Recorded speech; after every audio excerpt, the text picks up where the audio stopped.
Hi வீவோஸ், நாளைக்கான எபிசோடில் என்ன நடக்க போகுதுன்னு சொல்லிட்டு பார்க்கலாம். வீடியோக்குள்ளே போகிறதுக்கு முன்னாடி நம்ம சேனலை லைக் அண்ட் சப்ஸ்கிரைப் பண்ணிவிட்டு கொஞ்சம் சப்போர்ட் பண்ணுங்கள். வாங்க இப்போ வீடியோக்குள்ளே போகலாம்.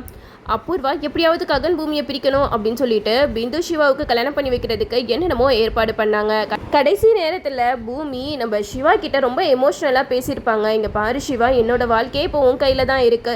நீ மட்டும் பூரி கழுத்தில் தாலி கட்டினா அவ்வளோதான், ககன் பாவை நீ வீட்டை விட்டு துரத்திடுவாரு. என்னோட வாழ்க்கையை நீ தான் காப்பாற்றி கொடுக்கணும். அது மட்டும் இல்லாமல் பிந்து கண்டிப்பாக புரிஞ்சுப்பா. நீ பூரியோட மனசில் ஆசையை வளர்த்துட்டு அவளை ஏமாத்திடாத. இப்படி மனமேட வரைக்கும் கல்யாணம் வந்து நின்று போயிடுச்சுன்னா ஒரு பொண்ணோட மனசு எந்த அளவுக்கு வலிக்கும்னு புரிஞ்சுக்கோ அப்படி இப்படின்னு சொல்லிட்டு சிவா கிட்ட பேசி சிவாவோட மனசை மாற்றிடுறாங்க.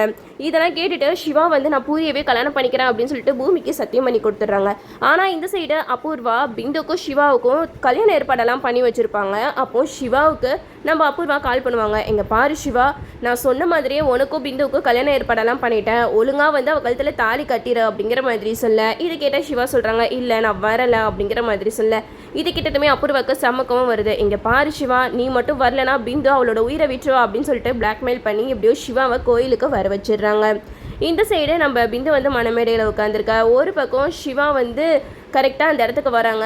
அப்போது அவங்க ரொம்ப சேடாக இருக்காங்க. இதை பார்த்துட்டு அபூர்வா சொல்கிறாங்க, என்ன சிவா, கல்யாணம் பண்ணிக்கிறேன்னு சொல்லிட்டு கடைசி நேரத்தில் பூமியோட வாழ்க்கையை காப்பாற்றுறதுக்காக நீ பூரி கழுத்திலே தாலி கட்டலான்னு முடிவு பண்ணிட்டியா அப்படிங்கிற மாதிரி கேட்க. இது கேட்டு சிவா சொல்கிறாங்க, என்னை எல்லாரும் மன்னிச்சிடுங்க. எனக்கு என்னோட அக்கா வாழ்க்கை ரொம்ப முக்கியம். அது மட்டும் இல்லாமல் எனக்கு தங்குறதுக்கு இடம் இல்லாமல் நான் ரொம்ப கஷ்டப்பட்டேன். எனக்கு ஒரு அடைக்கலம் கொடுத்து எனக்கு தங்குறதுக்கு இடமும் கொடுத்து 3 வேளை சாப்பாடும் போட்டாங்களே, அந்த குடும்பத்துக்கு என்னால் துரோகம் செய்ய முடியாது.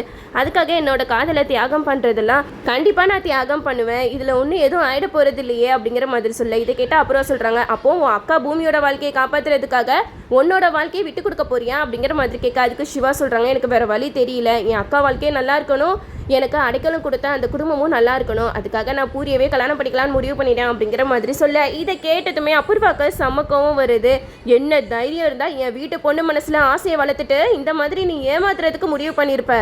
உன்னை நான் சும்மா விட மாட்டேன்டா. ஒழுங்கா நீ பிந்து கழுத்தில் தான் தாலி கட்டுற அப்படின்னு சொல்லிட்டு அபூர்வா மிரட்டுறாங்க. ஒரு கட்டத்துக்கு மேலே அபூர்வா துப்பாக்கி வச்சு மிரட்டும் போது நம்ம சிவாவுக்கு வேறு வழி இல்லாமல் பிந்துவை கல்யாணம் பண்ணிக்கிறதுக்கு ஒத்துக்கிறாங்க. கடைசி நேரத்தில் பூமி காப்பாற்றி அங்கேருந்து அபூர்வா கிட்ட சண்டை போட்டு நம்ம சிவாவை அங்கேருந்து கூட்டிகிட்டு போகிறாங்க. அப்போ அபூர்வா கிட்ட பூமி சொல்கிறாங்க, இங்கே பாரு அபூர்வா, உன்னோட திட்டம் எனக்கு நல்லாவே தெரியும். நீ எப்படியாவது சிவா பிந்துவை சேர்த்து வச்சுட்டு என்னைக்காக நீ பிடிக்கிறதுக்காக தானே நீ இந்த மாதிரிலாம் பண்ணிக்கிட்டு இருக்க. அதெல்லாம் உன் கனவுல கூட நடக்காது அப்படின்னு சொல்லிட்டு சிவாவை கூட்டிகிட்டு போயிடுறாங்க. இந்த சைடு நம்ம சிவா பூரியை கல்யாணம் பண்ணிக்கிறதுக்காக மணமேடையில் உட்காந்துருக்காங்க. எல்லாருமே ரொம்ப சந்தோஷப்பட்டு இருக்காங்க. நம்ம ககன் சாரதா அவங்களுக்குலாம் சந்தோஷம் சொல்லவே தேவையில்லை. அளவு கடந்த சந்தோஷம் அவங்களோட முகத்திலே நல்லாவே தெரியுது. நம்ம ககன் வந்து சாரதா கிட்ட சொல்கிறாங்க, அம்மா பூரியை இப்படி கல்யாண கோலத்தில் பார்க்கும்போது எவ்வளோ சந்தோஷமாக இருக்குல்ல. எப்படியோ நம்மளுக்குன்னு இருக்கிற ஒரு கடமையை முடிக்க போகிறோம். பூரிக்கு நல்ல மாப்பிள்ளை அமைச்சிட்டான், இதுக்கு மேலே என்ன நம்மளுக்கு வேணும் அப்படின்னு சொல்லிட்டு நம்ம ககன் ஒரு பக்கம் சந்தோஷத்தில் இருக்க. பூரியும் ரொம்ப சந்தோஷமாக இருக்காங்க. ஆனால் கிருஷ்ண பிரசாந்த் வந்து அப்பா ஸ்தானத்தில் மணமேடையில் நிற்கிறது நம்ம ககனுக்கு சுத்தமாக பிடிக்கவே இல்லை. இந்த சைடு ஐயர் வந்து மந்திரம் சொல்ல. ஒரு கட்டத்துக்கு மேலே சிவா தாலி எடுத்து பூரி கழுத்தில் கட்டுறதுக்காக போகிறாங்க. கரெக்டாக மீரா வந்து நிற்கிறாங்க. இந்த கல்யாணம் நடக்கக்கூடாது அப்படின்னு சொல்லிட்டு அவங்க கையில் நிறையா லெட்டர்ஸ்லாம் வச்சுட்டு நிற்கிறாங்க. அப்போ எல்லாருமே பயங்கர ஷாக்காகி பார்க்குறாங்க. அப்போ தான் நம்ம கிருஷ்ணா கேட்குறாங்க, என்னாச்சு மீரா, எதுக்காக இப்படி பிரச்சனை பண்ணிக்கிட்டு இருக்க அப்படிங்கிற மாதிரி கேட்க. அதுக்கு மீரா சொல்கிறாங்க, இந்த கல்யாணம் நடக்கவே கூடாது. என் பொண்ணை விரும்பிட்டு அவன் எப்படி பூரி கழுத்தில் தாலி கட்ட முடியும்? என் பொண்ணோட வாழ்க்கைக்கு அவன் என்ன பதில் சொல்ல போகிறான் அப்படி இப்படின்னு சொல்லிட்டு மீரா வந்து பயங்கரமாக சண்டை போட்டுட்டு இருக்காங்க.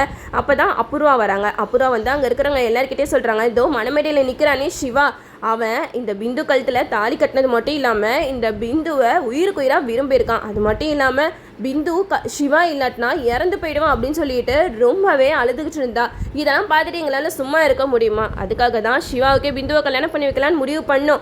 ஆனால் இங்கே என்னென்னா சிவா வந்து பூமியோட வாழ்க்கையை காப்பாற்றுறதுக்காக ககன் தங்கச்சி கழுத்தில் தாலி கட்டுறதுக்கு ரெடி ஆகிட்டான். இதெல்லாம் எந்த விதத்தில் நியாயம் அப்படின்னு சொல்லிட்டு அபூர்வா சொல்ல. இதெல்லாம் கேட்டுட்டு ககனுக்கு தலை சுத்துற மாதிரி ஆயிடுச்சு.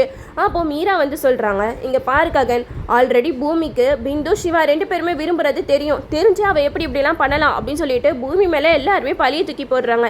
இதெல்லாம் கேட்டுட்டு நம்ம ககன் அப்படியே ஆடி போய் உட்காந்துடுறாரு. அது மட்டும் இல்லாமல் பூமி வந்து ககன் கிட்ட சொல்கிறாங்க, இங்கே பாருங்க பாவா, எனக்கு இந்த விஷயம் தெரியும் தான், ஆனால் நான் எதுக்காக உங்ககிட்ட சொல்லலை. நீங்கள் கல்யாண ஏற்பாடெல்லாம் பண்ணிட்டீங்க. பூரி சிவாவை விரும்ப ஆரம்பிச்சுட்டா. பூரியோட மனசு கஷ்டப்படக்கூடாது, இந்த குடும்பம் கல்யாணம் வரைக்கும் போயிட்டு கடைசியில் ஏமாந்து நிற்கக்கூடாதுன்னு சொல்லிட்டு தான் நான் எவ்வளோ போராடி சிவாவை பூரிக்கு கல்யாணம் பண்ணி வைக்க சம்மதிக்க சொன்னேன். அது மட்டும் இல்லாமல் சிவா கிட்ட நான் சத்தியம் கூட வாங்கினேன், நான் இந்த குடும்பம் எல்லாரும் முன்னாடி தலை குனிஞ்சு நிற்கக்கூடாது அப்படின்னு சொல்லிட்டு எவ்வளவோ போராடினேன். ஆனால் கடைசி நேரத்தில் இந்த மாதிரிலாம் ஆயிடுச்சு அப்படின்னு சொல்லிட்டு நம்ம பூமி பயங்கரமாக அழுகிறாங்க. அப்போ ககன் வந்து பூமியை பார்த்து கேட்குறாங்க, என்ன பூமி, உன்னை நான் எந்த அளவுக்கு நம்பினேன், அது மட்டும் இல்லாமல் சிவா உன்னோட தம்பி, கண்டிப்பாக சிவா வந்து பூரியை கல்யாணம் பண்ணால் சந்தோஷமாக பார்த்துப்பான் அப்படிங்கிற நம்பிக்கையில் தானே நான் இந்த கல்யாணம் ஏற்பாடு பண்ணேன், நீ அப்போயே ஒரு வார்த்தை சொல்லியிருந்தேன்னா நான் இவ்வளோ தூரத்துக்கு கொண்டு வந்திருக்க மாட்டேனே அப்படின்னு சொல்லிட்டு நம்ம ககன் பயங்கரமாக அழுகிறாரு.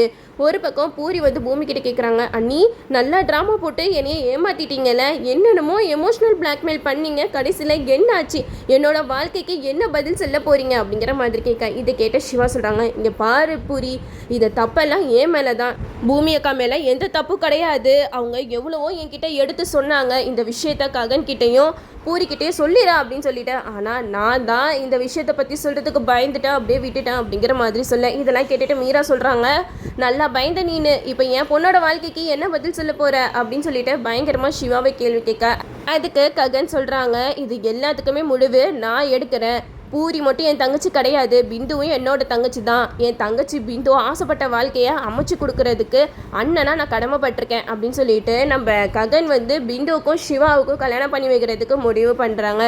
ஒரு பக்கம் பூமிக்கு என்ன பண்ணுறதுனே தெரியல, நம்ம பூரி மனசு உடைஞ்சு போய் நிற்கிறாங்க. சிவா கிட்ட கேட்குறாங்க, என்னைய நல்ல காலம் வாரிட்டல சிவா, நான் சிவான்னு உன் பின்னாடி எப்படி சுற்றி வந்தேன், அப்பயாவது என்கிட்ட நீ ஒரு வார்த்தை சொல்லியிருக்க வேண்டியது தானே, கடைசியில் எல்லாரும் முன்னாடி என்னைய தலை குனிய வச்சுட்டல அப்படின்னு சொல்லிட்டு பூரி ரொம்ப உருக்கமாக சிவா கிட்ட பேசிக்கிட்டு இருக்காங்க. அப்போ ககன் சொல்கிறாங்க, இங்கே பாரு பூரி, தெரிஞ்சோ தெரியாமலையோ அவன் பிந்துவை விரும்ப ஆரம்பிச்சிட்டான், அது மட்டும் இல்லாமல் பிந்துவை மனசில் வச்சுக்கிட்டு அவன் உன்னை கல்யாணம் பண்ணனா சந்தோஷமாக இருப்பான்னு நீ நினைக்கிறியா, நிச்சயமாக இல்லை, கடைசி வரைக்கும் அது விருப்பமே இல்லாத வாழ்க்கையை தான் அமையுமே தவிர அவன் உன் கூட ஒரு நாள் கூட சந்தோஷமாக வாழ மாட்டான், இதை புரிஞ்சுக்கோ பூரி, வேறு வழி இல்லை, நான் இப்போ பிந்துவுக்கும் சிவாவுக்கும் கல்யாணம் பண்ணி வைக்க போகிறேன், இதை தவிர வேறு வழி எனக்கும் தெரியல அப்படின்னு சொல்லிட்டு நம்ம ககன் வந்து பூரிக்கிட்ட சொல்லிக்கிட்டு இருக்காங்க. இதெல்லாம் கேட்டுட்டு சாரதா கிட்ட கேட்குறாங்க, என்னம்மா நான் எடுத்த முடிவில் உங்களுக்கு எதுவும் அப்ஜெக்ஷன் இருக்கா அப்படிங்கிற மாதிரி கேட்க அதுக்கு சாரதா சொல்கிறாங்க, பிந்துவும் என்னோட பொண்ணு மாதிரி தான், எனக்கும் வேறு வழி தெரியல ககன், பேசாமல் சிவா பிந்து 2 பேரையும் சேர்த்து வச்சிரு, அதுதான் இதுக்கான முடிவு அப்படின்னு சொல்லிட்டு எல்லாருமே முடிவு பண்ணி சிவா பிந்து 2 பேருக்குமே கல்யாணத்தை பண்ணி வைக்கிறாங்க. கல்யாணமும் நல்லபடியாக முடிஞ்சிருது. ஒரு பக்கம் பூரி சிவா பிந்து கழுத்தில் தாலி கட்டுறதை பார்க்க முடியாமல் பயங்கரமாக அழுகிறாங்க. உண்மையாக சொல்ல போனோன்னா நம்ம பூமி மேலே தான் தப்பு, பூமி மட்டும் ஆரம்பத்திலே சிவா பிந்துவை தான் லவ் பண்ணுறான் அப்படிங்கிற விஷயம் தெரிஞ்சு சாரதா கிட்ட ககன் கிட்டையாவது சொல்லிக்கணும், கண்டிப்பாக சொல்லியிருந்தா அவங்க வந்து நிலமையை மாற்றிருப்பாங்க. ஆனால் இந்த விஷயத்த மறைச்சி கடைசியில் எல்லாரும் முன்னாடியும் நம்ம ககன் சாரதா பூரி தலை குனிஞ்சு நிற்கிற நிலைமைக்கு கொண்டு வந்துட்டாங்க. இதையே நம்ம அபூர்வா சாக்கா எடுத்துக்கிட்டு அபூர்வா ககன் கிட்ட சொல்கிறாங்க, இப்போயாவது தெரியுதா உன் பொண்டாட்டியோட லட்சணம், அவளோட சுயநலத்துக்காக மற்றவங்களோட வாழ்க்கையில் விளையாட பார்க்குறாளே, அவளாம் ஒரு மனுஷியா அப்படி இப்படின்னு சொல்லிட்டு பூமியை ரொம்ப கேவலமாக பேச ஆரம்பிக்கிறாங்க. இதெல்லாம் கேட்டுட்டு பிந்துவுக்கும் சிவாவுக்கும் கோவம் வருது, கொஞ்சம் நிறுத்துங்க, பூமி மேலே எந்த தப்பும் இல்லை, அவங்க எப்படியாவது எல்லாரோட வாழ்க்கையை காப்பாற்றணும் தான் அவங்க கடைசி வரைக்கும் போராடினாங்களே தவிர அவங்க சுயநலமாக என்றைக்குமே நடந்துக்கல அப்படின்னு சொல்லிட்டு 2 பேரும் பூமிக்கு சாதகமாக பேசிக்கிட்டு இருக்காங்க. இதுக்கப்புறம் நம்ம ககன் மனசு மாதிரி பூமியை மன்னிப்பாரா, அப்படி இல்லைன்னா மறுபடியும் பூமியை வீட்டு விட்டு துரத்து வரான்னு சொல்லிட்டு அடுத்த வர ரிவ்யூவில் பார்ப்போம். ஓகே வீவர்ஸ், என்னோட ரிவ்யூ உங்களுக்கு பிடிச்சிருந்தா லைக் பண்ணுங்கள், மறக்காமல் நம்ம சேனலை சப்ஸ்கிரைப் பண்ணிடுங்க.